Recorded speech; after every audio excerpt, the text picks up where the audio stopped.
ഒന്നാമത്തെ വാക്യം നമുക്ക് വായിക്കും. 1 കൊരിന്ത്യർ ലേഖനം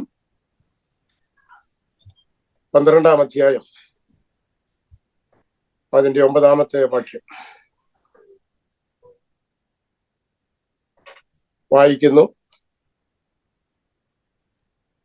പ്രേസരോ, അവൻ എന്നോട് എന്റെ കൃപ നിനക്ക് മതി, എന്റെ ശക്തി ബലഹീനതയിൽ തികഞ്ഞു വരുന്നു എന്ന് പറഞ്ഞു. ആകയാൽ ക്രിസ്തുവിന്റെ ശക്തി എന്റെ മേൽ ആവസിക്കേണ്ടതിന് ഞാൻ അതിസന്തോഷത്തോടെ എന്റെ ബലഹീനതകളിൽ പ്രശംസിക്കും. നമുക്കൊരു വാക്ക് പ്രാർത്ഥിക്കാം. ഹല്ലേലൂയ. സ്തോത്രം, സ്തോത്രം, സ്തോത്രം. പരിശുദ്ധനായ ദൈവമേ, സ്വർഗസ്ഥ പിതാവേ, ഇന്ന് രാത്രി ഹല്ലേലൂയ കർത്താവിന്റെ സന്നിധിയിൽ നിന്റെ ദാസന്മാരായ ഞങ്ങൾ അടുത്തു വരുന്നു.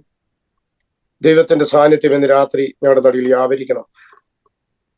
സുവിശേഷത്തെ കുറിച്ച് എനിക്ക് ലജ്ജയില്ല എന്ന് ദൈവത്തിന്റെ വചനത്തിൽ വായിക്കുന്ന ദൈവവചനത്തിന്റെ നിവൃത്തി നിന്റെ ദാസന്മാർ ഈ രാജ്യത്തിലും പട്ടണത്തിന്റെ നടുവിലും വിവിധ സ്ഥലങ്ങളിലും പ്രവർത്തിക്കുമ്പോൾ അതിനോടുള്ള ബന്ധത്തിൽ ഇന്ന് രാത്രി ദൈവത്തോട് നന്ദി പറഞ്ഞ് ചില ദിവസങ്ങൾ ദൈവവചനം ധ്യാനിക്കുകയും ഞങ്ങൾ ഒരുമിച്ച് വിഷയങ്ങളെ പ്രാർത്ഥിക്കുകയും ചെയ്യുമ്പോൾ ദൈവം ആരെന്നും യേശുക്രിസ്തുവിൽ കൂടെ രക്ഷ എന്തെന്നും അതിൽ കൂടെയുള്ള മഹത്വം എന്തെന്നും ഈ ദിവസങ്ങളെല്ലാം വെളിപ്പെടുത്തിയല്ലോ.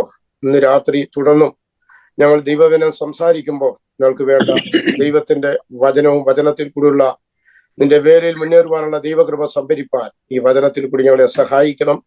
എല്ലാ അന്ധകാര മണ്ഡലങ്ങൾ, എല്ലാ ഇരുട്ടിന്റെ വ്യാപാരങ്ങൾ സുവിശേഷ വേലയ്ക്കും നിന്റെ ദാസന്മാരുടെ ശുശ്രൂഷയ്ക്കും എതിരെ നിന്നുകൊണ്ട് ഈ ഒരു ശുശ്രൂഷ നടക്കുമ്പോൾ അതിനുവേണ്ടി വ്യാപരിക്കുന്ന സകല പൂരുകളെയും യേശുക്രിസ്തുവിന്റെ നാമത്തിൽ ഞങ്ങൾ ശാസിച്ച് ജയം നൽകി ഇതിൽ പങ്കെടുക്കുന്ന എല്ലാവർക്കും, കുടുംബങ്ങൾക്കും, സഭയ്ക്കും അനുഗ്രഹമാകണമേ. ഈ രാജ്യത്തിനും വിവിധ രാജ്യങ്ങളിലായിരിക്കുന്ന പ്രിയപ്പെട്ടവർക്കും അനുഗ്രഹമാകണമേ. തുടർന്നും കർത്താവിനോട് സംസാരിക്കണം. യേശുക്രിസ്തുവിന്റെ ധന്യമുള്ള നാമത്തിൽ തന്നെ, ആമേൻ. Praise the Lord. ദൈവത്തിന്റെ വചനത്തിൽ നമ്മെ തന്നെ സമർപ്പിക്കാം. 1 കൊരിന്ത്യർ ലേഖനം 12-ാം അധ്യായം അതിന്റെ 9-ാമത്തെ വാക്യമാണ് വായിക്കുന്നത്.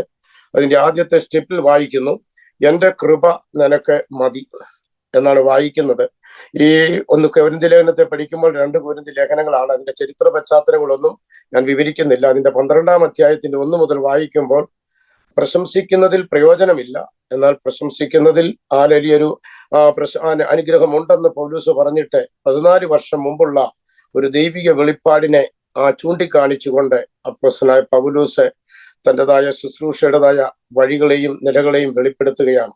അങ്ങനെ വെളിപ്പെടുത്തുമ്പോൾ തൻ്റെ ജീവിതത്തിൽ വന്നതായ പ്രശ്നത്തിന്റെ പരാജയങ്ങളും തൻ്റെ ജീവിതത്തിലും ശരീരത്തിലും അനുഭവിച്ച കഷ്ടതയുടെ നടുവിലും താൻ ഇതെല്ലാം ശരീരത്തിൽ വഹിച്ചും പുറത്തും കൊണ്ട് സുവിശേഷത്തെ കുറിച്ചുള്ള ദാഹം, യേശുക്രിസ്തുവിനെ എങ്ങനെ ഉയർത്തണം, ഏത് രീതിയിൽ ഉയർത്തി കാണിക്കണം, ഏത് രീതിയിൽ അതിനെ വളർത്തണം, ആരെല്ലാം ഇതിനെ ഹല്ലേലൂയ സഹകരിച്ചു വരുന്നോ അവരെ ഏതെല്ലാം രീതിയിൽ വളർത്തിയെടുക്കണമെന്നുള്ളൊരു ദർശനത്തോടെ കൂടെ പോകുമ്പോൾ തൻ്റെ ശാരീരിക ബലഹീനതയിൽ തൻ്റെ ശരീരത്തെ അമർത്തിക്കൊണ്ടിരുന്ന ചില പ്രതിബന്ധനങ്ങൾ ശരീരത്തുണ്ട്. കാരണം വചനം വായിക്കുമ്പോൾ ഹല്ലേലൂയ പല ആപത്തുകളെ, ഒരിക്കൽ ഒരു കല്ലേറെ, അതുപോലെ തന്നെ സ്വന്തം സഹോദരന്മാരുള്ള ആപത്ത്, പലവട്ടം പട്ടിണി, അതുപോലെ തന്നെ ഹല്ലേലൂയ 1 കുറയ 40 അടി ഹല്ലേലൂയ അവന്റെ ശരീരത്തെ കൊണ്ടുപോകാൻ 5 വട്ടം ഇടയായി. ഇതെല്ലാം ശരീരത്തിൽ അനുഭവിക്കുന്ന വലിയ ക്ലേശത്തിന്റെ നടുവിലാണ് പൗലോസ് സുവിശേഷത്തെ കുറിച്ചുള്ള ദാഹത്തോടെ ഇത് വകവയ്ക്കാതെ മുന്നോട്ട് പോകുമ്പോൾ അവന്റെ ശരീരത്തിൽ വ്യാപരിച്ചതായ ശൂലം മാറേണ്ടതിന് അവൻ ദൈവത്തോട് പ്രാർത്ഥിക്കുവാനും ദൈവത്തിന്റെ ഏൽപ്പിക്കപ്പെടുവാൻ ഇടയായി തീർന്നപ്പോൾ ദൈവം അവനോട് പറഞ്ഞ വാക്കാണ്, എന്റെ കൃപ നിനക്ക് മതി. ഇന്ന് രാത്രി ദൈവവചനം കേൾക്കുന്ന നിങ്ങളുടെ മേൽ ദൈവത്തിന്റെ കൃപ നാം പ്രാപിക്കേണ്ടതിനും ദൈവശക്തി നാം സംഭരിക്കേണ്ടതിനും ദൈവത്തിന്റെ വചനത്തിൽ കൂടി നാം എഴുന്നേൽക്കേണ്ടത് ആവശ്യമാണ്.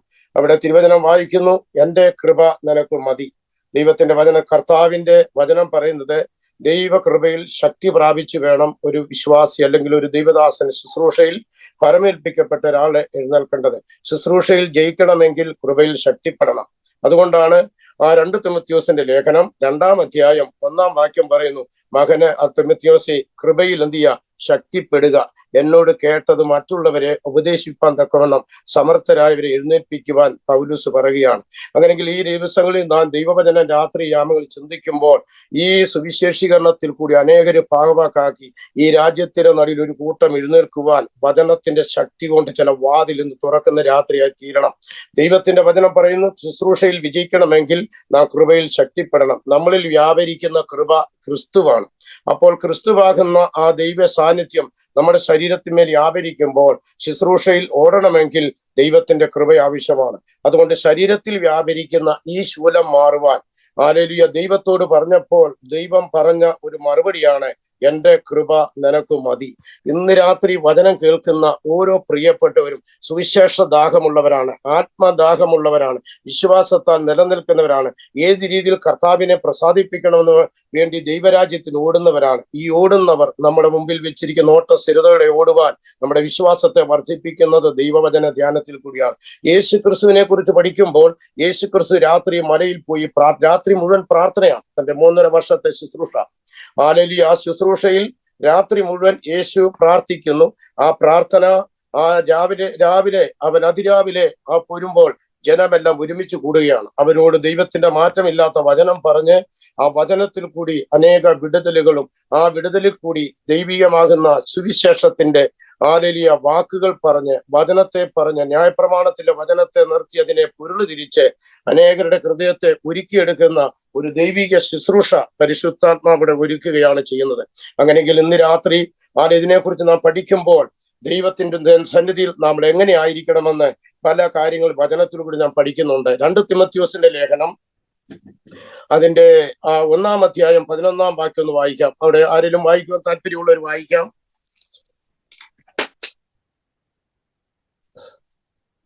2 തിമോഥെയോസിന്റെ ലേഖനം 1-ാം അധ്യായം അതിന്റെ 11-ാമത്തെ വാക്യം.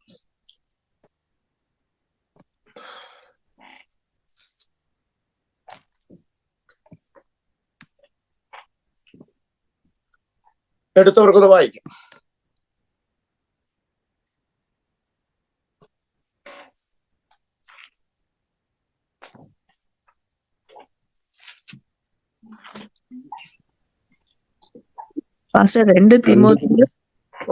ഞാൻ വായിച്ചു. 2 തിമോഥെയോസിന്റെ ലേഖനം 1-ന്റെ 11-ാം വാക്യം. அதற்கு நான் பிரசங்கியாகவும் அப்போஸ்தலனாகவும் புறஜாதியாருக்கு போதகனாகவும் நியமிக்கப்பட்டேன். ഓക്കെ. ആ സുവിശേഷത്തിന് ഞാൻ പ്രസംഗിയും അപ്പോസ്തലനും ഉപദേഷ്ടവുമായി നിയമിക്കപ്പെട്ടിരിക്കുന്നു. അവിടെ വായിക്കുന്നു, ആ സുവിശേഷത്തിന് ഞാൻ പ്രസംഗി, അപ്പോസ്തലൻ, ഉപദേഷ്ടാവായി നിയമിക്കപ്പെട്ടിരിക്കുന്നു. പൗലോസ് ഇവിടെ പറയുന്നൊരു കാര്യം, ദൈവത്തിന്റെ ആ ശുശ്രൂഷയിൽ നമ്മെ വിളിച്ച് ദൈവം വേർതിരിക്കുമ്പോൾ ആ സുവിശേഷം എന്ന് പറയുന്നത് നമുക്ക് എല്ലാവർക്കും അറിയാം. അതിന്റെ 2-ാം അധ്യായം 8-ാം വാക്യം പറയുന്നുണ്ട്, ദാവീദിന്റെ സന്തതിയായി ജനിച്ച് മരിച്ച് അടക്കപ്പെട്ട് ഉയർത്തെഴുന്നേറ്റിരിക്കുന്ന യേശു ക്രിസ്തുവിനെ ഓർത്തുകൊള്ളുക, ഇതാകുന്നു ഞങ്ങളുടെ സുവിശേഷം. പൗലോസ് പറയുകയാണ്, ആ സുവിശേഷത്തിന് ഞാൻ പ്രസംഗിയാം. ഇന്ന് രാത്രി വചനം കേൾക്കുന്ന ഓരോരുത്തർക്കും ഒരു ഉത്തരവാദിത്വമുണ്ട്. ദൈവം എന്നെ തെരഞ്ഞെടുത്തത് ദൈവത്തിന്റെ പ്രവർത്തിക്കായിട്ടാണ്. Praise the Lord. ഇത് നാം നമ്മുടെ ഹൃദയത്തിൽ സംഭരിച്ചു വേണം ദൈവത്തിന്റെ സന്നിധിയിലേക്ക് വേർതിരിക്കുവാൻ. അപ്പോൾ ഒന്നാമത് ഞാൻ കർത്താവിന്റെ സുവിശേഷ നിമിത്തം ഒരു പ്രസംഗകനാണ്, 2 അപ്പോസ്തലനാണ്, 3 ഉപദേഷ്ടാവാണ്. പൗലോസിന്റെ ശുശ്രൂഷയെ സംബന്ധിച്ച് എല്ലാവിധ ശുശ്രൂഷകളും അടങ്ങിയ ഒരു ശുശ്രൂഷയാണ് പൗലോസിന്റെ ശുശ്രൂഷ. ഒരു ദൈവദാസന്മാർക്കോ അപ്പോസ്തലന്മാർക്കോ ലഭിക്കാത്തൊരു കഴിവാണ് പൗലോസിന് ലഭിച്ചത്. അതുകൊണ്ട് പൗലോസ് പറയുന്നുണ്ട്, ഞാൻ അപ്പോസ്തലന്മാരിൽ ഒട്ടും കുറഞ്ഞവനല്ല. അങ്ങനെയെങ്കിൽ ദൈവവചനം ധ്യാനിക്കുന്ന നമ്മളിൽ പ്രാപിച്ച ദൈവശക്തി കൃപയാൽ ശക്തിപ്പെടണം. എന്റെ കൃപ നിനക്ക് മതി. ആ കൃപ ഏറ്റെടുത്ത് രാജ്യത്തിന്റെ നെടുകയും കുറുകയും നടക്കുമ്പോൾ പ്രസംഗം നമ്മളെ കൊണ്ട് ദൈവം ചെയ്യിക്കുമ്പോൾ അപ്പോസ്തലൻ എന്ന വാക്കിന്റെ അർത്ഥം അയക്കപ്പെട്ടവനാണ്. അപ്പോസ്തലന്റെ ശുശ്രൂഷ അപ്പോസ്തല പ്രവൃത്തി പറയുന്നുണ്ട് വിശ്വാസത്താലാണ്. ആരെ എഴുന്നേറ്റ് നടക്കാൻ പറഞ്ഞാൽ എഴുന്നേറ്റ് നടക്കും. അവിടെ വചനം പറയുന്നുണ്ട്, വെള്ളിയും പൊന്നും ഞങ്ങൾക്കില്ല, ഞങ്ങൾക്കുള്ളത് നിനക്ക് തരികയാണ്. ഹല്ലേലൂയ. നസറനായ യേശുക്രിസ്തുവിന്റെ നാമത്തിൽ എഴുന്നേറ്റ് നടക്കാൻ പറഞ്ഞ് ആ മുടന്തനായ മനുഷ്യന്റെ കൈക്ക് പിടിച്ചപ്പോൾ അവന്റെ നരിയാണി ഉറച്ചു. അത് അപ്പോസ്തലിക ശുശ്രൂഷ, വിശ്വാസത്തിന്റെ ശുശ്രൂഷ. ഉപദേഷ്ട പ്രതിഷ്ഠാവെന്ന് പറയുന്നത് സഭയെ ഉപദേശിച്ച് സഭ വളർത്തിയെടുത്ത് ജനത്തെ ഒരുക്കുമ്പോൾ അത് നിലനിർത്തിക്കൊണ്ടുപോകുന്ന അവകാശം, ഇതെല്ലാം പൗലോസിന്റെ ശുശ്രൂഷയിൽ വെളിപ്പെട്ടുണ്ട്. അങ്ങനെയെങ്കിൽ ദൈവത്തിന്റെ കൃപ നാം പ്രാപിച്ച് ശക്തി പ്രാപിച്ച് നാം സുവിശേഷത്തെ കുറിച്ചുള്ള ലക്ഷ്യത്തോടെ മുന്നോട്ട് പോകുമ്പോൾ നാം ഏതെല്ലാം രീതിയിൽ മുന്നോട്ട് പോകണമെന്ന് ചില കാര്യങ്ങൾ ഞാൻ പെട്ടെന്ന് ദൈവസന്നിധിയിൽ ഓർപ്പിക്കുകയാണ്. ദൈവത്തിന്റെ സന്നിധിയിലേക്ക് നമ്മെ തന്നെ സമർപ്പിക്കുമ്പോൾ അത് അനുഗ്രഹമാണ്. ഒന്നാമത്തെ കാര്യം, നാം കർത്താവിങ്കിൽ നിന്ന് പ്രാപിച്ച് ചോദിച്ച് ഏൽപ്പിച്ചത് ചെയ്യണം. ഒരു സുവിശേഷകന്റെ കടമ. പരസ്യങ്ങൾ നടത്തുന്നു. ഇന്ന് രാവിലെ പരസ്യത്തിന് പോവാണെങ്കിൽ നമ്മൾ ചുമ്മാതെ ഒരുങ്ങി പോവല്ല. രാവിലെ രാത്രി മുഴുവൻ പ്രാർത്ഥിക്കുന്നു. ഇതിനെല്ലാം ആരെല്ലാം സംബന്ധിക്കുന്നോ അവരോടെല്ലാം ഷെയർ ചെയ്ത് നാം പ്രാർത്ഥിക്കുമ്പോൾ ആ പ്രാർത്ഥനയിൽ കൂടി പരിശുദ്ധാത്മാവ് അവിടെ നിന്ന് ഇടപെടുവാൻ ഇടയായിത്തീരും. അതുകൊണ്ട് അവിടെ പറയുന്നു, കർത്താവിൽ നിന്ന് പ്രാപിച്ച്, പൗലോസ് കർത്താവിൽ നിന്ന് പ്രാപിച്ച് ഏൽപ്പിച്ച് ചെയ്തത് എന്തെന്നാൽ എന്ന് കൊരിന്ത്യർ ലേഖനത്തിൽ പഠിക്കുന്നുണ്ട്. ഹല്ലേലൂയ. ദൈവവചനം നാം പഠിക്കുമ്പോൾ വളരെ പെർഫെക്റ്റ് ആയിട്ട് അവിടെ ഓരോ കാര്യങ്ങൾ ദൈവത്തിന്റെ ആത്മാവിനാൽ നമുക്ക് വേണ്ടി വേർതിരിക്കുകയാണ്.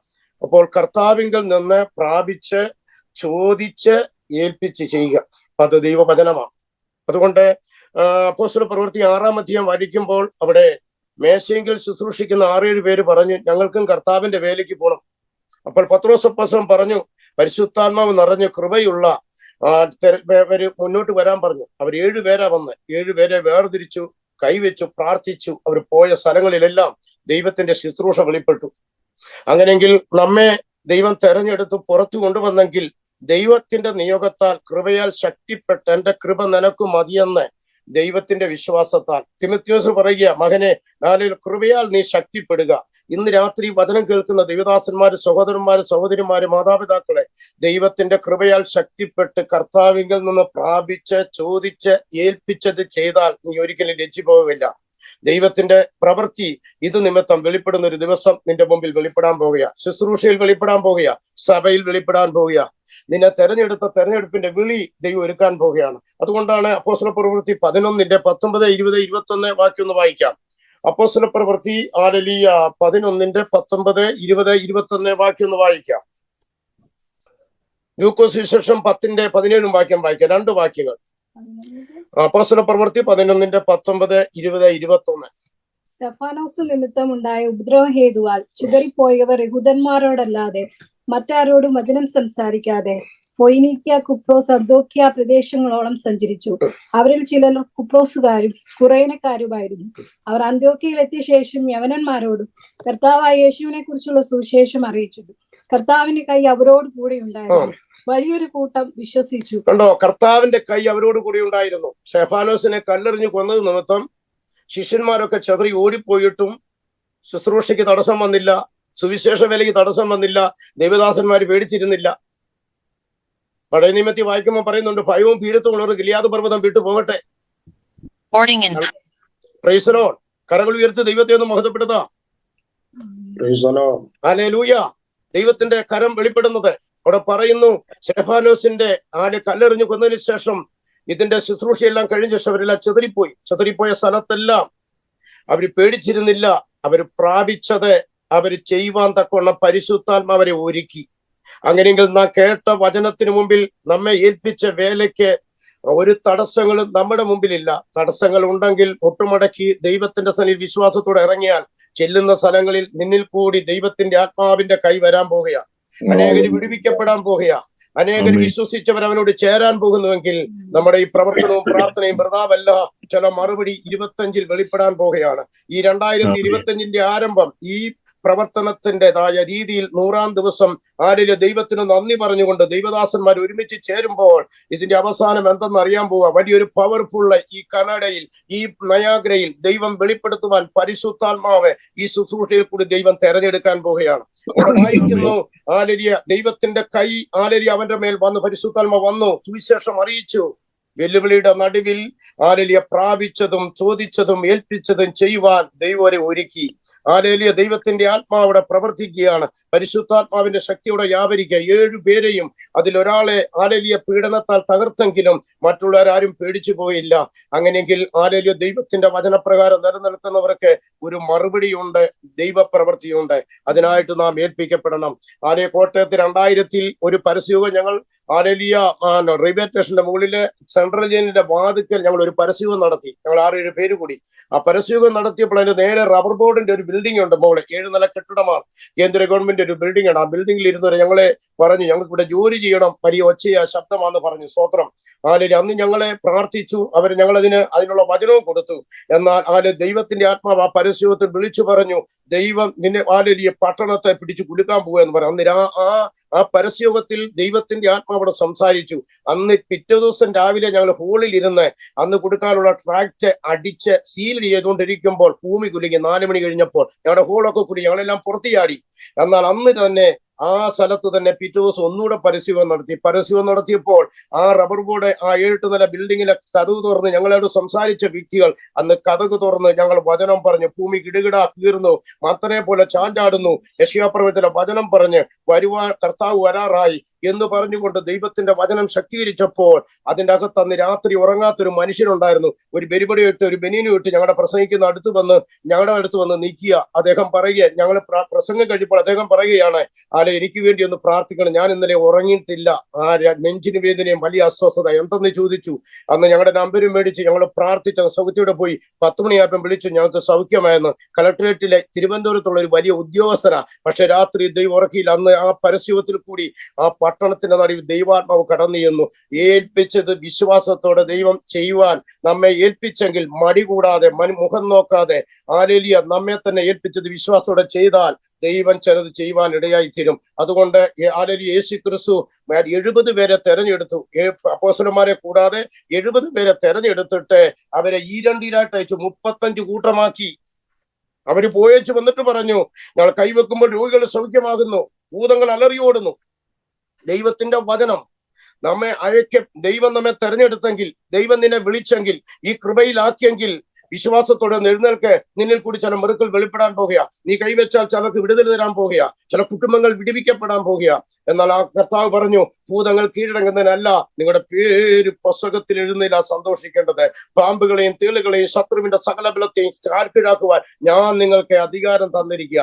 അങ്ങനെയെങ്കിൽ ഒന്നാമത്തെ കാര്യം, കർത്താവിൽ നിന്ന് പ്രാപിച്ച് ചോദിച്ച് ഏൽപ്പിച്ച് വേണം നാം ദൈവത്തിന്റെ വേലയ്ക്കായി ഇറങ്ങുവാൻ. ഈ 100-ാം ദിവസം ദൈവത്തിന്റെ സന്നിധിയിൽ നന്ദി പറയുമ്പോൾ ഒരു തീരുമാനത്തിലേക്ക് ദൈവദാസന്മാർ എഴുന്നേൽക്കണം. ഈ എബനേസർ പാലേലി ഔട്ട്സ്പിരിച്ച് പ്രവർത്തകർ എഴുന്നേറ്റാൽ നിങ്ങൾ കൂടി വൻ കാര്യങ്ങളെ ചെയ്യുവാൻ പരിശുദ്ധാത്മാവ് ഇന്ന് രാത്രിയിലെ ഈ ശുശ്രൂഷയിൽ കൂടി ഇടപെടുകയാണ്.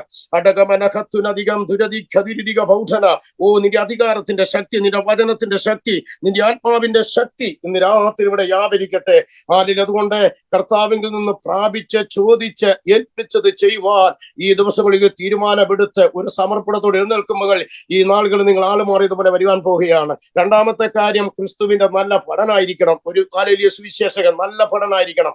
ആലേലിയ പഠന്റെ കാര്യങ്ങളെ കുറിച്ച് പഠിക്കുമ്പോൾ ആലേലിയ ലോകത്ത് നോക്കിയാൽ ആലേലിയ അനേക പഠന്മാരുണ്ട്. ഓരോ രാജ്യത്തിൽ സൈന്യങ്ങളുണ്ട്, പട്ടാളക്കാരുണ്ട്. ഓരോ രീതിയിൽ ആർമിയിൽ എല്ലാ രാജ്യങ്ങളിലുണ്ട്. കരസേനയുണ്ട്, കടൽസേനയുണ്ട്, ആലേലിയ വ്യോമസേനയുണ്ട്. വിവിധ നിലവാരങ്ങളിൽ കൂടിയുള്ള ആലേലിയ പഠന്മാര് ലോകത്തിലുണ്ട്. എന്നാൽ ഒരു നല്ല പഠന വ്യത്യാസമുണ്ട്. ലേഖനം വായിക്കുമ്പോൾ പറയുന്നു, പടചേർത്തവനെ പ്രസാദിപ്പിക്കേണ്ടതിന് പടയാളികളിൽ ജീവനകാര്യങ്ങളിൽ ഇടപെടാതിരിക്കുന്നു. അങ്ങനെയെങ്കിൽ ഒരു ഒരു വ്യത്യാസമുണ്ട്. എന്തിനാണ് നമ്മെ തെരഞ്ഞെടുത്തത് എന്നൊരു ബോധ്യം വേണം. ആ തെരഞ്ഞെടുത്തൊരു വ്യക്തിക്ക് കുടുംബജീവിതമോ ഭാര്യയോ മക്കളോ എല്ലാം അതൊന്നും ഒരു തടസ്സമല്ല, ജോലി തടസ്സമല്ല. ദാനിയേലിനെ കുറിച്ച് പഠിക്കുമ്പോൾ ആ 127 സംസ്ഥാനത്തിൽ 3 പ്രധാനികളിൽ ഏറ്റവും വലിയ പ്രധാനിയാണ്. എല്ലാ കാര്യങ്ങളും ഓഡിറ്റ് ചെയ്യുന്ന ആളാണ്. ഇതിനകത്ത് കൃപാവര ശുശ്രൂഷ വെളിപ്പെടുകയാണ്. രാജാവ് ഒരു കാര്യം ചോദിച്ചാൽ അതിന്റെ വിഷയം വെളിപ്പെടുത്തി കൊടുക്കുക. അങ്ങനെയെങ്കിൽ ബാഹ്യമാകുന്ന കാര്യങ്ങൾ ശുശ്രൂഷയ്ക്ക് തടസ്സമല്ല. ഒരു പഠനം എന്നുള്ള രീതിയിൽ ആ ദൈവം ഏൽപ്പിച്ച സ്ഥാനത്ത് വിശ്വാസത്തോടെ നിന്നെ ഏൽപ്പിച്ച കാര്യങ്ങൾ ചെയ്യുവാൻ ഒരുങ്ങിയാൽ നീ ഒരിക്കലും ലജ്ജിച്ചു പോകയില്ല. ഒരു പഠൻ സ്വർഗത്തിലും ഭൂമിയിലും സകല അധികാരവും പ്രാപിച്ചെടുത്താണ് നിന്നെ ഈ വയലിലേക്ക്, ഈ സുവിശേഷത്തിലേക്ക് ഇറങ്ങുന്നത്. ദൈവനിയോഗം ഇല്ലാതെ ചെയ്യാനൊക്കത്തില്ല. കവനെ പ്രസംഗിക്കണമെങ്കിൽ മൈക്കിൽ കൂടെ വിളിച്ച്, പണ്ടൊക്കെ മൈക്കിൽ കൂടിയല്ല, ഞാൻ 4 വർഷം ഏറ്റുപ്രസംഗമായിരുന്നു. ഒരു ദൈവദാസം പ്രസംഗിക്കും, അത് ഏറ്റുപറയും. മറ്റൊരു ദിവസം പറയും, അത് ഏറ്റുപറയും. 1989 ആര് ബിലിവേഴ്സിലെ KP ആനന്ദിൽ ഒരു ക്യാൻമൈക്ക് കിട്ടുന്നത്. സ്വതന്ത്രം ഊഹിക്കണം. അന്നത്തെ കാലത്തെ പരസ്യവും രസമായി കേൾക്കാൻ. അതുകൊണ്ട് ഏറ്റു പറയുന്നത് നല്ല സ്പീഡാകുമ്പോൾ എല്ലാവരും നല്ല ഇമ്പശബ്ദത്തോടെ കേൾക്കും. അതിനകത്ത് രണ്ടുപേരും പഴയ പാട്ടൊക്കെ പാടുമ്പോൾ പലർക്കും മുറുക്കാൻ കടകളിലും ചെറിയ കടകളിലും ഷോപ്പുകളിലും ബിസിനസ്സുകളിലും ഒക്കെ ഇരിക്കുന്നവരെ ശ്രദ്ധിക്കും. കാരണം പരിശുദ്ധാത്മ പിതാവ് ആകർഷിക്കാതെ പുത്രൻ ഒന്നും ചെയ്യാൻ കഴിയത്തില്ല. ഈ 100ാമത്തെ ദിവസത്തെ ഈ പ്രയർ ഫെലോഷിപ്പിന്റെ ശക്തി ഓരോരുത്തരും മുട്ടുമടക്കി പ്രാപിച്ചെടുത്ത് വിശ്വാസത്തോടെ ഏൽപ്പിച്ചാൽ ഇതിന്റെ പ്രവർത്തനം എന്ന രാജ്യം അറിയാൻ പോകുക, നിങ്ങളിൽ കൂടി അറിയിക്കാൻ പോകുക, ദൈവദാസന്മാർ കൂടി അറിയിക്കാൻ പോകുക. അതുകൊണ്ട് ഒരു ക്രിസ്തുവിന്റെ പഠന എങ്ങനെയായിരിക്കണമെന്ന് ദൈവത്തിന്റെ വചനം പറയുകയാണ്. ഏതു സമയവും തയ്യാറെടുപ്പുള്ളവരായിരിക്കണം. ഒഴിവൊഴിവ് പറയാൻ ഒക്കത്തില്ല. യേശു ക്രിസ്തു പറയുന്നുണ്ട്, ആലേലിയ ഓരോരുത്തരോട് ചോദിച്ചപ്പോൾ കല്യാണം കഴിച്ചിരിക്കുന്നു, ആലേലിയ കാളയം മേടിച്ചിരിക്കുന്നു, വയലും മേടിച്ചിരിക്കുന്നു. ഇതൊന്നും സുവിശേഷത്തിന് തടസ്സമില്ല. ഒരു പഠൻ എങ്ങനെയായിരിക്കണം ദൈവത്തിന്റെ സന്നിധിയിൽ ആലേലിയ അധികാരം ലഭിച്ച ഒരു വ്യക്തിയാണ്. അങ്ങനെയെങ്കിൽ ആലേലിയ നാം ദൈവത്തിന്റെ സന്നിധി എപ്പോഴും തയ്യാറുള്ളവരായിരിക്കണം. ബാഹ്യമായ ഒരു കാര്യം അതിന് തടസ്സമല്ല. മാത്രമല്ല വെടിവെച്ചാൽ വെട്ടേൽക്കാത്ത ആയിരിക്കണം ഒരു പഠന്റെ കടമ. അങ്ങനെയെങ്കിൽ യേശു എതിർത്ത് നിന്നത് അങ്ങനെയാ. ഹെരോദാവ് പറഞ്ഞു, ഇവിടെ പ്രസംഗിക്കാൻ പറ്റത്തില്ല, ഭൂതങ്ങളെ പുറത്താക്കാൻ പറ്റത്തില്ല, രോഗികളെ പുറത്താക്കാൻ പറ്റത്തില്ല. യേശു ക്രിസ്തു പറയുകയാണ്, ആ കുറുക്കനോട് പറയാ, ഞാൻ ഇന്നും നാളെയും മറ്റന്നാളും പ്രസംഗിക്കും. എന്നാൽ ഹെരോദാവിന്റെ മേൽ ദൈവത്തിന്റെ ന്യായവിധി അറിഞ്ഞു. യേശു ക്രിസ്തു ഇന്നും ജീവിക്കുക, യേശു ക്രിസ്തു ഇന്നും ജീവിക്കുക. സ്വത്രം ഘടകമന. നിന്റെ ശക്തി വ്യാപരിക്കട്ടെ, വചനത്തിന്റെ ശക്തി ഇതിന്റെ പ്രവർത്തനത്തിന് മേൽ വ്യാപരിക്കട്ടെ. ഇതിന് പ്രവർത്തനത്തിന് വിരോധമായി വ്യാപരിക്കുന്ന സകല പ്രതിബന്ധനങ്ങളെ മേൽ ജയം നൽകുന്ന ഒരു അഭിഷേകത്തിന്റെ തീഷ്ണതയോടെ ഒരുക്കി തരണമേ കർത്താവേ. അതിനായിട്ട് ഞങ്ങൾ വിശ്വാസത്തോടെ ഏൽപ്പിക്കുകയാണ്. പരിശുദ്ധാത്മാവ് കയ്യേറട്ടെ കർത്താവേ. അതുകൊണ്ട് പ്രാർത്ഥന കൊണ്ടും വചനം കൊണ്ടും മാത്രമാണ് നാം എതിർത്ത് നിൽക്കേണ്ടത്. ഒന്ന്, പ്രാർത്ഥന വേണം, മടുത്തു പോകാതെ പ്രാർത്ഥിക്കണം. രണ്ട്, വചനം വായിക്കണം. തിരുവെഴുത്തുകളെ ദിനം പ്രതി പരിശോധിച്ച് അതെങ്ങനെയെന്ന് ചിന്തിക്കുമ്പോൾ ഈ വചനം നീ പോകുന്ന വഴി നിന്നോട് സംസാരിക്കും. ചിലപ്പോൾ ദൈവത്തിന്റെ ആത്മാവ് ഇടപെടും. ഹല്ലേലൂയ.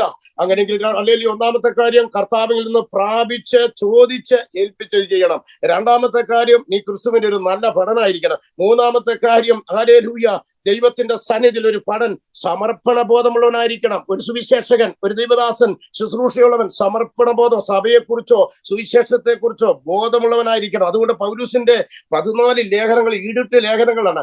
അതിൽ 1, 2 തിമോത്തിയോസ്, തീത്തോസ് ഒക്കെ ഇടയ ലേഖനങ്ങളാണ്. ഒരു സഭാപരിവാറിന്റെ ശുശ്രൂഷകളെ കൊരിന്ത്യർ ലേഖനങ്ങൾ പഠിക്കുമ്പോൾ ജീവിത പെശകാണ്. ഗലാത്യ ലേഖനങ്ങൾ പഠിക്കുമ്പോൾ ഉപദേശ പെശകാണ്. കർത്താവേ, എബ്രായ ലേഖനം പഠിക്കുമ്പോൾ വിശ്വാസ പെശകാണ്. അങ്ങനെയെങ്കിൽ ഓരോ ലേഖനങ്ങളും ഓരോ രീതിയിൽ പഠിപ്പിക്കുമ്പോൾ പഠിച്ച് നിശ്ചയം പ്രാപിച്ച് ഗുണീകരണത്തിന്, ശ്വാസനത്തിനും, നീതിയിലുള്ള അഭ്യസനത്തിനും പ്രയോജനമാകുവാൻ ഈ ദിവസങ്ങളിൽ നടക്കുന്ന കൂട്ടായ്മയിൽ കൂടി പ്രാർത്ഥനയിൽ കൂടി പരിശുദ്ധാത്മാവ് നിങ്ങളെ ശക്തീകരിക്കട്ടെ എന്ന് ഞാൻ ഓർപ്പിക്കുകയാണ്. അതുകൊണ്ട് സ്വർഗീയ രേഖയിൽ ഒരു പഠനം ഒപ്പിട്ട ശേഷം അതിനകത്ത് ഇറങ്ങുന്ന പുറകോട്ട് പോകാൻ ഒക്കത്തില്ല. കലപ്പിക്ക് കൈ കൊടുത്ത ശേഷം പുറകോട്ട് നോക്കിയാൽ ദൈവരാത്തിന് കൊള്ളത്തില്ല. ഇന്ന് രാത്രി പരിശുദ്ധാത്മാവ് ഓരോ ദൈവദാസന്മാരുടെ ശുശ്രൂഷയും വെളിയും മനസ്സിലാക്കി നിങ്ങളുടെ ഇഷ്ടത്തിന് നടക്കാനുള്ളതല്ല, കളിയും ചിരിക്കുള്ളതല്ല, തമാശിനുള്ളതല്ല, ലോകപ്രകാരമുള്ള ആഡംബരത്തിനുള്ളതല്ല. ആത്മീയ വഴികൾ, സഭാപ്രവർത്തനങ്ങൾ, പുൾപിറ്റുകൾ ദുർവിനിയോഗം ചെയ്യരുത്. ഭയത്തോടെ, വിറയലോടെ.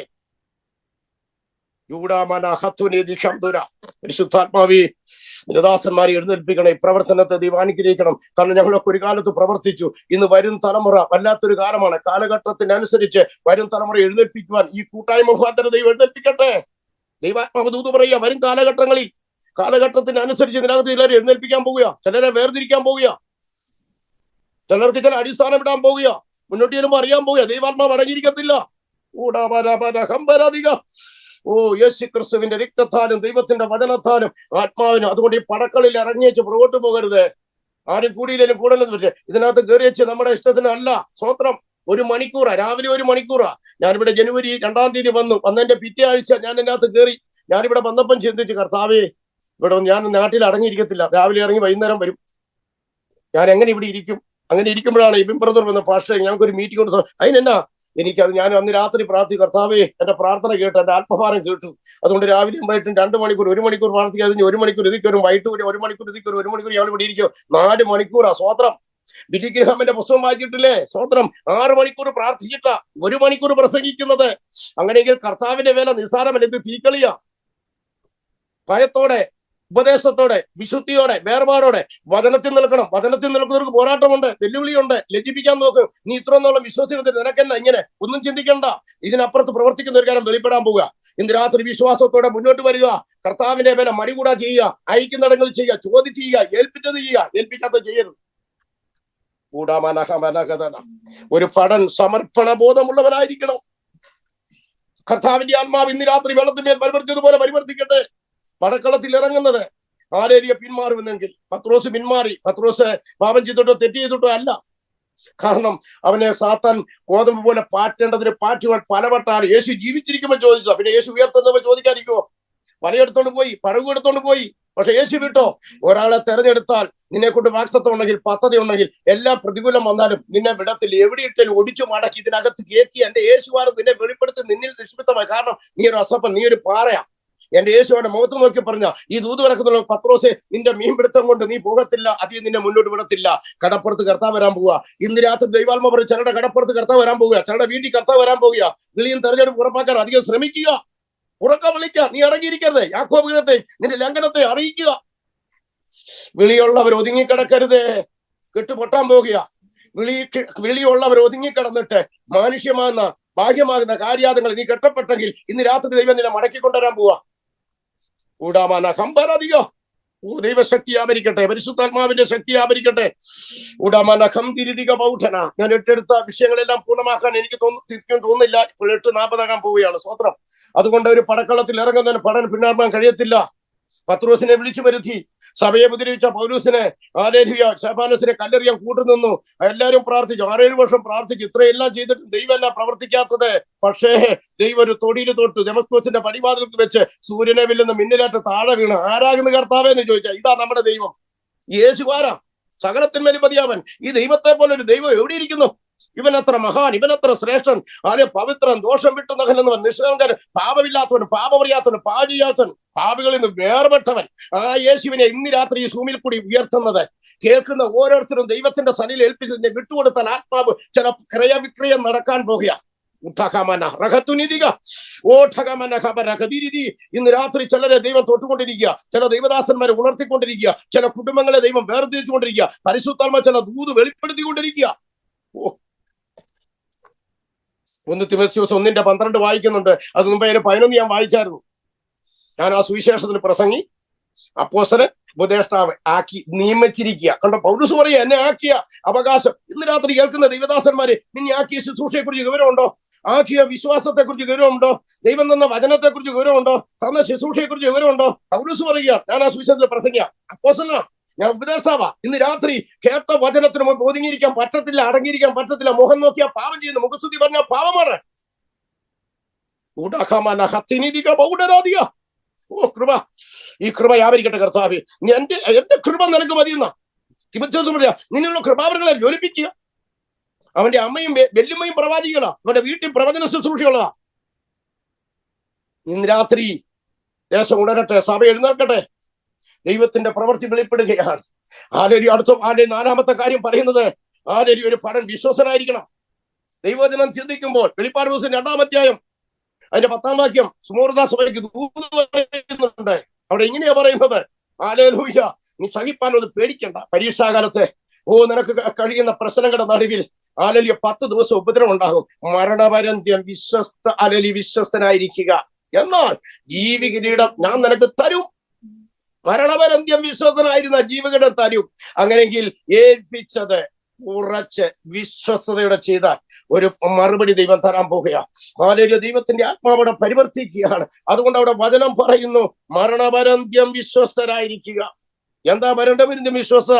മത്തായി സുവിശേഷം 25-ാം അധ്യായം അതിന്റെ 14 മുതൽ 30 വരെ വായിക്കുമ്പോൾ, ഒരു രാജാവ് മറ്റൊരു രാജ്യം വിട്ട് മറ്റൊരു രാജ്യത്തേക്ക് പോയപ്പോൾ താലന്ത് പരിശോധന നടക്കുക. ഒരാൾക്ക് 5 താലന്ത് കൊടുത്തു, ഒരാൾക്ക് 2 താലന്ത് കൊടുത്തു, ഒരാൾക്ക് 1 താലന്ത് കൊടുത്തു. 5 താലന്ത് കൊടുത്തവൻ 5 കൂടെ നേടി 10 താലന്തായി. അല്പത്തിൽ വിശ്വസനെ, നിന്നെ ഞാൻ അധികാരത്തിൽ വെച്ചാൽ 10 പട്ടണത്തിന് അധിപതിയാ. 2 കൊടുത്തവൻ 2 കൂടെ നേടി 5 പട്ടണത്തിന് അധിപതിയാ. 1 കൊടുത്തവൻ റൂമാലിൽ കെട്ടി കുഴിച്ചിട്ടു. സ്വത്രം, നിന്നെ ഏൽപ്പിച്ച താലന്തും നിന്നെ ഏൽപ്പിച്ച കൃപയും നിന്റെ ഇഷ്ടത്തിന് ഉപയോഗിക്കാനുള്ളതല്ല, കുഴിച്ചിടാനുള്ളതല്ല, ആവശ്യമില്ലാത്ത ഉപയോഗിക്കാനുള്ളതല്ല. ആകാത്തൊന്നും വരുതേ. പരിശുദ്ധാത്മാവ് ക്രിയ ചെയ്യട്ടെ. ഹല്ലേലൂയ. 5 പട്ടണത്തിന് അധിപതി, 10 പട്ടണത്തിന് അധിപതി. ഹല്ലേലൂയ. ഇതെല്ലാം നമുക്ക് തരാൻ ഒരു രാജ്യം വരാൻ പോവാ. അന്ന് പത്രോസ് പറഞ്ഞു, സകലൊന്നും വിട്ട് ഞങ്ങൾ ഇതിനെ അനുഭവിച്ച് ഞങ്ങൾക്ക് എന്ത് തരുമെന്ന് പറഞ്ഞു. യേശുക്രിസ്തു മറുപടി പറഞ്ഞതാ, നിങ്ങൾ ഇസ്രായേൽ ഗോത്രം 12 എന്ത് ചെയ്യും? ഹല്ലേലൂയ, ന്യായം വിധിക്കും. അന്ന് 1000 ആണ്ട് വാഴ്ച ഇവിടെ നമ്മളെ വിശുദ്ധന്മാരുമായി ഇസ്രായേലിയുടെ ഏറ്റെടുത്ത് ഇവിടെ നടക്കുമ്പോൾ അന്നത്തെ ഇസ്രായേലിന്റെ 12 ഗോത്രങ്ങളെ ഭരിക്കുന്നത് ഇപ്പോഴത്തെ അപ്പോസ്തലന്മാരായ. അങ്ങനെങ്കിൽ അതിനോട് ചേർന്ന് പ്രവർത്തിച്ച നമുക്കും പ്രതിഫലമില്ലേ? ഉണ്ട്. ചിലപ്പോ 10 പടത്തിന് അവധിയായിരിക്കും. ഇവിടെ ഇരിക്കുന്ന ആരെങ്കിലും ആയിരിക്കും കാനഡ ഭരിക്കുന്നത്. മനസ്സിലായോ? അങ്ങനെയെങ്കിൽ സുവിശേഷത്തെക്കുറിച്ച് ലജ്ജയില്ലാതെ മടികൂടാതെ പ്രാർത്ഥനയിലും പോരാടണം. പ്രാർത്ഥന ഏറ്റവും വലുത്. അത് കഴിഞ്ഞാൽ പ്രസംഗം. പൗലോസിന്റെയും പ്രാർത്ഥനയാ, യേശു പ്രാർത്ഥനയാ, ഹല്ലേലൂയ, ദൈവത്തിന്റെ വചനം, ദാനിയേലും പ്രാർത്ഥനയാ, നെഹമ്യാവും പ്രാർത്ഥനയാ. മാസങ്ങളോളം പ്രാർത്ഥിച്ചില്ല രാജാവിന്റെ മുമ്പാകെ ഞങ്ങൾ. അങ്ങനെങ്കിൽ ഈ പ്രാർത്ഥന ഈ ടീമിന്റെ പ്രവർത്തനത്തിന് വലിയ പവർഫുൾ ആകട്ടെ. അതുകൊണ്ട് ആ കണക്ക് കൊടുത്തപ്പോൾ വ്യത്യാസമില്ല. 5 പേർക്ക് കൊടുത്തു, 2 പേർക്ക് കൊടുത്തു, ഒരാൾക്കും കൊടുത്തു. കണക്ക് കൊടുത്തപ്പോൾ വ്യത്യാസമില്ല. പക്ഷെ കണക്ക് ചോദിച്ചപ്പോഴാണ് വ്യത്യാസം. രാത്രി ചോദിക്കുന്നൊരു ദിവസമുണ്ട്, കണക്ക് ചോദിക്കുന്നൊരു ദിവസമുണ്ട്. സഭ പാസ്റ്റർമാര് ആത്മാക്കൾക്ക് വേണ്ടി കണക്ക്, കർത്താവ് പറഞ്ഞു, ഞാൻ നിങ്ങൾക്ക് വേണ്ടി കണക്ക് കൊടുക്കേണ്ടത്. എബ്രായലേഖനം 13 അവസാനത്തെ ഭാഗം കിടപ്പുണ്ട്. ഞാൻ നിങ്ങൾക്ക് വേണ്ടി ഇടിവിൽ നിൽക്കുന്നതാ. ഓരോ കുടുംബങ്ങളെയും വെച്ച് മധ്യസ്ഥ അണയ്ക്കുക. പിതാവിന്റെ വലതുഭാഗത്ത് പുത്രനായ ക്രിസ്തു എന്ന് മധ്യസ്ഥ അണയ്ക്കുമ്പോൾ സഭയിലെ പാസ്റ്റർമാർ, ഇടയന്മാരെന്താ? പാസ്റ്റർമാരെന്താ? ക്രിസ്തുവിനെ വരെ സ്ഥാനാപതികളെന്ന് പൗലോസ് പറഞ്ഞിരിക്കുന്നു. യേശു ക്രിസ്തു ഇരിക്കേണ്ട സ്ഥാനത്താ ആ ദേവദാസന്മാരെ ഇരുത്തിയിരിക്കുന്നു. ദേവദാസന്മാർക്ക് ഇഷ്ടം പോലെ നടക്കാൻ ഒക്കത്തില്ല, ഇഷ്ടം പോലെ നിയന്ത്രിക്കാൻ ഒക്കത്തില്ല. ദൈവത്തോട് ചോദിക്കണം. അല്ലാതെ വന്നാൽ ദൈവത്തിന്റെ നീ കണക്ക് കൊടുക്കണം. ഞാനായിരുന്നാലും ദൈവത്തിന് മുഖപക്ഷമില്ല. ദൈവത്തിന്റെ ശക്തി, പരിശുദ്ധാത്മാവിന്റെ തീ ഇന്ന് രാത്രി കത്തിപ്പടരട്ടെ. നിന്റെ മണ്ഡലങ്ങളിൽ കൂടി കടന്നു ചെല്ലട്ടെ. ഒരു വിടുതലായി തീരട്ടെ. പരിശുദ്ധാത്മാവെ നീ അടങ്ങിയിരിക്കരുത്. പരിശുദ്ധാത്മാവെന്ന കാര്യത്തിനെ ഞങ്ങൾക്ക് തന്നിരിക്കുന്നത്. ആ പരിശുദ്ധാത്മാവിൽ ഞാൻ ആത്മാവിൽ പറയുന്നത് വചനത്തിന്റെ ശക്തി പ്രാപിച്ചവർ ഏറ്റെടുക്കുമ്പോൾ അതിൽ കൂടി വിടുതൽ വ്യാപരിക്കട്ടെ. വിശ്വസിക്കുന്നുള്ളത് ഏറ്റെടുക്കട്ടെ. ചില അത്ഭുതങ്ങൾ നടക്കട്ടെ, ചില കുരുട്ടുകൾ തുറക്കട്ടെ, ചില നാവ് തുറക്കട്ടെ, ചില ഹൃദയം തുറക്കട്ടെ, ചില ശരീരം വിടുതൽ പ്രാപിക്കട്ടെ. അർബുദ രോഗങ്ങൾ ഇന്ന് രാത്രി മാറിപ്പോട്ടെ. ദൈവകരങ്ങളിൽ ഏൽപ്പിക്കുകയാണ്. ഹല്ലേലൂയ. അങ്ങനെങ്കിൽ നാം ദൈവത്തിന്റെ സന്നി വിശ്വസ്തരായിരിക്കണം. ഗേഹസ്യപ്പോലെ ആകരുത്. എലീശ പറയും, എന്റെ ആത്മാവ് നിന്നോടുകൂടിയുണ്ട്, പക്ഷെ പോയപ്പോൾ ആള് മാറി. ഞാൻ ഒത്തിരി ഭാഗം വിവരിക്കാനുണ്ട്. 5 ഒരു ഫലം പ്രതികൂലങ്ങളിൽ പതാർത്ഥനായിരിക്കണം. പതറിപ്പോകരുത്. അത് ഇന്ന് വായിച്ച കുറിവാക്യത്തിന്റെ അടുത്ത വാക്യത്തിൽ കിടപ്പുണ്ട്, 12-ാം വാക്യത്തിൽ. അതിന്റെ അവസാനം അവിടെ കിടപ്പുണ്ട്. അത് വായിക്കാം, പെട്ടെന്ന് വായിക്കാം. 2 കൊരിന്ത്യർ 12-ന്റെ 10-ാമത്തെ വാക്യം വായിക്കാം. 10 കിടപ്പുണ്ട്. ഏതു പ്രശ്നത്തെയും അഭിമുഖീകരിക്കാൻ പ്രാഗൽഭ്യമുള്ളവരായിരിക്കണം ഒരു സുവിശേഷകൻ, ഒരു പടയാളി. അതുകൊണ്ട് പൗലോസ് പറയുന്നുണ്ട്. ഹല്ലേലൂയ. ഞാനൊന്നും വിവരിക്കുന്നില്ല. ഇന്ന് രാത്രി ദൈവത്തിന്റെ വചനം ഇരുവാത്തലയുള്ള വാളാണ്. അത് ദൈവത്തിന്റെ സന്നിധിയിൽ ഏൽപ്പിക്കപ്പെടുമ്പോൾ പെട്ടെന്ന് വായിക്കാം. 12-ന്റെ 10-ാമത്തെ വാക്യം. അതുകൊണ്ട് ഞാൻ ക്രിസ്തുവിന് വേണ്ടി ബലഹീനത, കയ്യേറ്റം, ഞാൻ അത് ആകിയാൽ ക്രിസ്തുവിന് വേണ്ടി ബലഹീനത, കയ്യേറ്റം, ബുദ്ധിമുട്ട്, ഉപദ്രവം, ഞെരുക്കം എന്നിവ എന്ത് ചെയ്യാ? സഹിപ്പാൻ ഇഷ്ടപ്പെടുക. കണ്ടോ, ഒരു ഭടന്റെ പ്രതികൂലങ്ങളുടെ നടുവിലുള്ള ഉറപ്പ്. നമ്മളൊക്കെ പരാതി പറയും, അതാസുഖം ഇതാസുഖം, അതുകൊണ്ട് എനിക്ക് വരാനൊക്കത്തില്ല. ഒഴിവുകൾ പറയുന്നതല്ല ശുശ്രൂഷ. വയ്യാലും നേരേലും. കാരണം പൗലോസിന്റെ ശരീരം ഇന്നത്തെ രീതിയിൽ സ്കാൻ ചെയ്താൽ കേടുപാടില്ലാത്ത ഇറച്ചിയോ അസ്ഥിയോ ഒന്നുമില്ല. കാരണം 5 വട്ടം 40 കല്ലേറുകൊണ്ട് ഏറുകൊണ്ട് മരിച്ചു വീണു. ശിഷ്യന്മാർ ചുറ്റുന്നപ്പോ എഴുന്നേറ്റു. അങ്ങനെയെങ്കിൽ പ്രതികൂലങ്ങൾ എന്നിട്ട് പറയുകയാണ്, എന്നിട്ട് നടന്നിട്ട് സുവിശേഷം പറഞ്ഞിട്ട് പറയാ, നിങ്ങൾ വിശ്വാസം നിലനിൽക്കണം, അനേകങ്ങളിൽ കൂടി ദൈവാതി കിടക്കേണ്ടതിനായിട്ട് ശിഷ്യന്മാരുടെ മനസ്സെന്ത് ചെയ്തു? ഉറപ്പിച്ചു പോന്നു. പ്രശ്നങ്ങളിൽ പതറാതെ മറ്റുള്ളവരെ ധൈര്യപ്പെടുത്തുന്നതാണ് ആത്മാവിന്റെ ശുശ്രൂഷ. സുവിശേഷത്തിന്റെ ശക്തി. സുവിശേഷത്തിന് ബന്ധനമില്ല, വചനത്തിന് ബന്ധനമില്ല, മറ്റുള്ളവരും പോരാട്ടമുണ്ട്. ഇന്ന് രാത്രി പരിശുദ്ധാത്മാവ് കയ്യേറട്ടെ. ഞാൻ ആ ഭാഗം വിട്ടൊന്ന് ഓടിച്ചു വിടുകയാണ്. അതുകൊണ്ട് ആരല്യ വർജനം ആചരിക്കണം, ദൈവകൃപ നാം സംഭരിക്കണം, പരിശുദ്ധാത്മാവ് ഏറ്റെടുക്കട്ടെ. 6-ാമത്തെ കാര്യം, ഒരു ഭടൻ സ്വയം ത്യജിക്കുന്നവരായിരിക്കണം. ഹല്ലേലൂയ. 2 തിമോഥെയോസിന്റെ 2-4-5 വാക്യം വായിക്കുമ്പോൾ അത് അവിടെ കിടക്കുന്നുണ്ട്. ഞാനത് പ്രത്യേകം ഓടിപ്പിക്കുകയാണ്. ഹല്ലേലൂയ. ഒരു ഭടൻ അധ്വാനിക്കുന്ന കൃഷിക്കാരനാണ്. 2 തിമോഥെയോസ് 2-6 വാക്യം ഇവിടെ പറയുന്നുണ്ട്. ഒരു ഭടൻ അധ്വാനിക്കുന്ന കൃഷിക്കാരനാണ്. പെട്ടെന്ന് ഞാനെന്റെ വാക്ക് നിർത്തുകയാണ്.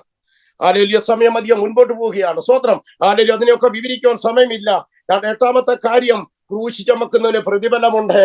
ലൂക്കോസ് സുവിശേഷം 23-ാം 26-ാം വാക്യം വായിക്കുമ്പോൾ കണ്ടെത്തി പണി കഴിഞ്ഞ് കയറി വന്ന ഹല്ലേലൂയ കുറേക്കാരായ ശീമോൻ ആലരിയ ഇത് നിൽക്കുക, എല്ലാരും ഇങ്ങനെ രണ്ട് സൈഡിൽ ആൾക്കാർ തിങ്ങിക്കൂടി നിൽക്കുക. യേശു ക്രൂശിച്ച് വന്നുകൊണ്ട് വരിക.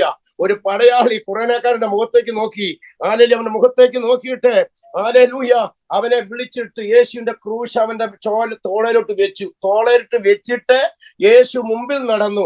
യേശുവിന്റെ പിമ്പിൽ കുറേനേക്കാരിക്കുന്ന ശീമോൻ ഈ പച്ചമര കുരിശ് ചുമന്നുകൊണ്ട് കാൽവറിയുടെ ഗോൽഗോത്ത മല വരെ ചുമന്നു. കണ്ടോ, യേശു അടി കൊണ്ടതുപോലെ ഈ മനുഷ്യനും കൊണ്ടു. രണ്ടുപേരുടെ ക്രൂശിന്റെ കീഴേ വീണത്. ഇന്ന് രാത്രി പരിശുദ്ധാത്മ പറയുന്നു, ഹല്ലേലൂയ, നീ ചുമക്കുന്ന ക്രൂശ് ചുമന്നെങ്കിൽ ഒരു പ്രതിഫലമുണ്ട്. ഹല്ലേലൂയ. റോമാലേഖനം 16-13 വാക്യം വായിക്കുമ്പോൾ അവിടെ പൗലോസ് ഒരു കാര്യം പറയുന്നുണ്ട്. ഹല്ലേലൂയ. കർത്താവിൽ പ്രസിദ്ധനായ രൂഫോസ് ആരാ? ഈ കുറേനേക്കായ ശീമോന്റെ മകനാണ് രൂഫോസ്. അലക്സാണ്ടർ യെരുശലേമിന്റെ ആദ്യ ഗവർണറായി. രൂഫോസ് കർത്താവിൽ പ്രസിദ്ധനായ വേലക്കാരനായി. അവന്റെ അമ്മ എനിക്കും അമ്മയായ രൂഫോസിന്റെ അമ്മയ്ക്കും വന്ദനം ചൊല്ലുന്നു എന്ന് റോമാലേഖനം 16-13 വായിക്കുമ്പോൾ ഇന്ന് രാത്രി വചനത്തിന്റെ ശക്തി ചില മണ്ഡലങ്ങളിൽ കടന്നു ചെല്ലട്ടെ. ചിലത് ഇന്ന് രാത്രി മടങ്ങി വാ. ഇന്ന് രാത്രി വചനം ഏറ്റെടുത്ത് ഏൽപ്പിച്ച ശുശ്രൂഷിക്കാൻ വിശ്വസ്തയോടെ മടങ്ങി വാ. ആലരിയ ദൈവത്തിന്റെ കരങ്ങളിൽ ഏൽപ്പിച്ചു കൊടുക്കുക. പരിശുദ്ധാത്മാവ് ക്രിയ ചെയ്യട്ടെ. കാരണം ഈ പൗലോസിനെ കൈവച്ച് പ്രാർത്ഥിച്ചത് ഈ കുറേനേക്കാഴ്ക്കുന്ന മനുഷ്യനാ. ഹല്ലേലൂയ. ഈ ക്രൂശ് ചുമന്ന മനുഷ്യനാണ് പൗലോസിന്റെ തല കൈവച്ച് ശൗലെന്ന് പ്രവാചകനാ, ബർന്നബാസ് പ്രവാചകനാ. അവർ ആദ്യത്തെ ശുശ്രൂഷ പ്രവാചകനാ. പിന്നെ കൈവച്ച് പ്രാർത്ഥിച്ചിട്ടാ. കഴിവില്ലാതെ ശുശ്രൂഷ ഏറ്റെടുക്കരുത്. ഇന്ന് ഒത്തിരി നൂതന ശുശ്രൂഷയുണ്ട്. ചില കൃപ കിട്ടിയ, പ്രവചനം കിട്ടിയ പിന്നെ ആരെയും നോക്കത്തിൽ ഇറങ്ങുക. അത് ആത്മാവിന്റെ ശുശ്രൂഷയല്ല, അത് സ്വയമായി ഏറ്റെടുക്കുന്ന. ഈ നാളിൽ തിരിച്ചറിയണം. ഞാൻ എന്റെ വാക്ക് നിർത്താൻ പോവുക. ആ കുറേക്കാർ ശീമോൻ ക്രൂശിയ വന്നു. അവന്റെ തലമുറ അനുഗ്രഹിക്കപ്പെട്ടു. അവന്റെ അമ്മയുടെ പേര് കയറി, മക്കളുടെ പേര് കയറി. ഒരു ക്രൂശിയ വന്നുകൊണ്ട്. അങ്ങനെയെങ്കിൽ ഈ ക്രൂശ് ചുമന്നുകൊണ്ട് ഈ സുവിശേഷം അറിയിക്കുന്ന നിങ്ങൾ ഭാഗ്യവാന്മാരാ. നിങ്ങൾക്ക് ലഭിച്ച ഭാഗ്യം നഷ്ടമാക്കരുത്. തടുപ്പൊന്നും നോക്കരുത്. എനിക്കൊന്നും വിഷയം. ഞങ്ങൾ ഈ ദിവസം ഉപവാസമായിരുന്നു. ദൈവത്തിന്റെ എപ്പോഴും പറയും ഇന്ന് 3 ദിവസം ഉപവാസമാണ്. ഇന്നാ തീർന്നത്. ദൈവത്തിന്റെ സനി വേർതിരിയണം. ഉപവാസത്തലം പ്രാർത്ഥനയിലും അല്ലാതെ ഈ ജാതി എന്ത് ചെയ്ത നീങ്ങിപ്പോലെ. ഇന്ന് ഉപവാസമില്ല, സഭകളിലില്ല, വേർതിരിയുള്ള പ്രാർത്ഥനയില്ല. പിന്നെ ദൈവം അങ്ങനെ പ്രവർത്തിക്കും. വിടുതൽ വരും. പ്രാർത്ഥന നല്ലതാ, ഫെയർ പ്രാർത്ഥന നല്ലതാ, ഈ ടീം നല്ലതാ. പക്ഷെ അതിന്റെ അകത്ത് വചനപ്രകാരമുള്ള നടത്തിപ്പാണ് ഇതിന്റെ മുമ്പിൽ വന്ന് ചെയ്യേണ്ടത്. ഹല്ലേലൂയ. അങ്ങനെ ചെയ്താൽ നീ ഒരു നാളിൽ ലജ്ജിച്ചു പോകയില്ല. ഒരു കൂട്ടം കാര്യം കൂടെ ഞാൻ പറയുകയാണ്. ഒരു പഠന പ്രത്യാശയുണ്ട്, ഒരു സുവിശേഷന് പ്രത്യാശയുണ്ട്. അത് പൗലോസ് വിളിച്ചു പറയുന്നുണ്ട്. 2 തിമോഥെയോസിന്റെ ലേഖനം 4-7 വാക്യം വായിക്കുമ്പോൾ നിര്യാണകാലം അടുത്തിരിക്കുക. ഞാൻ നല്ല പോർ പൊരുതും, ഓട്ടം തിരിഞ്ഞു, വിശ്വാസം കാത്തു. കണ്ടോ, ഇന്ന് രാത്രി ഈ വചനം കാനഡയിൽ ക്രിയ ചെയ്യട്ടെ, കീഴ്മേൽ മറിക്കട്ടെ, അതിനെ ഭരിക്കുന്ന ശക്തി ഒതുങ്ങട്ടെ. ലേഖന പട്ടണത്തിൽ വിവിധമാക്കുന്ന വെല്ലുവിളികൾ, പോരാട്ടങ്ങൾ, പോരുകൾ, അന്ധകാര ഇരുട്ടിന്റെ ശക്തികൾ, ആത്മീയ വളർച്ചയെ കുരുടാക്കുന്ന, വിശ്വാസത്തെ തെറ്റിക്കുന്ന, വളർന്നു വരുന്ന തലമുറയെ തെറ്റിക്കുന്ന ആത്മാവ് ചുറ്റി നടക്കുമ്പോൾ ഈ സുവിശേഷത്തിന്റെ ശക്തി കൊണ്ട് ചിലത് വെട്ടി വീഴട്ടെ, ചില അടിത്തറ ഇളകട്ടെ, പരിശുദ്ധാത്മാവ് കയ്യേറട്ടെ. കർത്താവിന്റെ കരങ്ങൾ ഏൽപ്പിക്കുക. അവിടെ പറയാണ്, വിശ്വാസം കാത്തു നീതിയുടെ കിരീടം എനിക്ക് വേണ്ടി ഒരുക്കി കാത്തിരിക്കുക. ആ കിരീടം പ്രാപിക്കാൻ നിങ്ങളും അതിലേക്ക് വരുവാൻ പൗലോസ് പറയുക. മറുവശത്ത് കാരാഗൃഹത്തിൽ അന്ന് തണുപ്പുള്ള കാലമാ. അരയ്ക്കകത്ത് കരിങ്കൽ കാലലിയ കെട്ടിനുള്ളിൽ തണുപ്പിനകത്ത് കിടക്കി. അപ്പുറത്ത് ഈർച്ചവാള്, അറിയാവില്ല ഈർച്ചവാള്, ചുമ്മാ ഉള്ള വാളല്ല, അപ്പുറത്തെ ഇലക്ട്രിക് മെഷീനല്ല. പണ്ടത്തെ കാലത്ത് തടിയിറക്കുന്ന നൂല് കെട്ടി തടിയിറക്കുന്നത് കണ്ടിട്ടുണ്ടോ? ഒരാൾ അടിയിരിക്കും, ഒരാൾ മേളിയിരിക്കും, നൂലിട്ടിറക്കും. അങ്ങനെയുള്ള ഈർച്ചവാൾ അപ്പുറത്തും ഇപ്പുറത്തും ഒരാൾ നിന്ന് തടിക്കകത്ത് പൗലോസിന്റെ തല ഇട്ടിട്ട് ഒരു തല കഴുത്തിനെ അങ്ങോട്ടും ഇങ്ങോട്ടും ഈർച്ചവാൾ കൊണ്ട് വറുത്തറുത്ത് ഈ പൗലോസിന്റെ തല തെറിച്ചു പോയപ്പോൾ കാരാഗൃഹത്തിന്റെ അകത്തിലും കൂടി ഈ ജീവൻ വെച്ച പൗലോസിന്റെ തല ജീവനും കൊണ്ട് അതിലേക്ക് ഓടി നടക്കുക. അപ്പോൾ എഴുത്തു കൊടുത്തു വിട്ടിരിക്കുക തിമോഥെയോസിനെ വരാൻ വേണ്ടി. ഒരു പ്രത്യാശ പഠന. ഇന്ന് രാത്രി വചനം കേൾക്കുന്ന നാം ഓരോരുത്തരും കുറ്റമറ്റ മനസാക്ഷിയോടെ ദൈവരാജ്യത്തിന് സുവിശേഷത്തിന്റെ ദൂതുവാഹിയായി ഈ പ്രാർത്ഥനയിൽ കൂടി മടങ്ങി വരട്ടെ എന്ന് ഞാൻ ഓർപ്പിച്ചുകൊണ്ട് ദൈവകരങ്ങളിലേക്ക് ഞാൻ സമർപ്പിക്കുകയാണ്. എന്റെ വാക്കുടന്നത്തെ അതിനെക്കുറിച്ചുള്ള ഒത്തിരി വാക്യങ്ങളുണ്ട്. സുവിശേഷം 23-ാം അധ്യായത്തിലെ ഓരോ വാക്യങ്ങളുണ്ട്. ആ 2 തിമോഥെയോസിന്റെ 4-7, 16, 17, 18 ഇതൊക്കെ നിങ്ങൾ വായിച്ചോണം. ഇതെല്ലാം നിങ്ങൾ എഴുതിയെടുക്കാറ് നല്ലതാണ്. എനിക്ക് പറയാൻ ഓർപ്പിച്ചില്ല. ഇപ്പോൾ 8:45 കഴിഞ്ഞിരിക്കുകയാണ്. ഞാൻ എന്റെ വാക്കുകളെ നിർത്താൻ പോവുകയാണ്. ഹല്ലേലൂയ, പൗലോസ് പറഞ്ഞ് ദൈവത്തോട് പറഞ്ഞപ്പോൾ ദൈവം പൗലോസോട് പറഞ്ഞ് എന്റെ കൃപ നിനക്ക് മതി. ആ പൗലോസ് നിജപുത്രനെ തിമോഥെയോട് പറയുക, മകനെ ക്രിസ്തുയേശുവിലുള്ള കൃപയാ നീ ശക്തിപ്പെടുക. ഇന്ന് രാത്രി സുവിശേഷ ദൂതുവാഹികളായി ഈ കാനഡയുടെ മേഖലയുടെ പട്ടണത്തിൽ 4 ദിക്കും നെടുകയും കുറുകയും നടന്ന് സുവിശേഷം വരിക ദൈവദാസന്മാരെ, സഹോദരന്മാരെ, സഭയെ, എന്റെ കൃപ നിനക്ക് മതി. ക്രിസ്തുയേശുവിന്റെ കൃപയാ നീ ശക്തിപ്പെടുക. നമുക്കൊരു വാക്ക് പ്രാർത്ഥിക്കാം. എല്ലാ കണ്ണുമടയട്ടെ, ഒരു നിമിഷം ഒന്ന് ഏൽപ്പിച്ചു കൊടുത്താട്ടെ. കേട്ട വചനത്തിനു മുമ്പാകെ എനിക്കത് വിവരിക്കാനുള്ള സമയം ഇല്ലായിരുന്നു. അനേക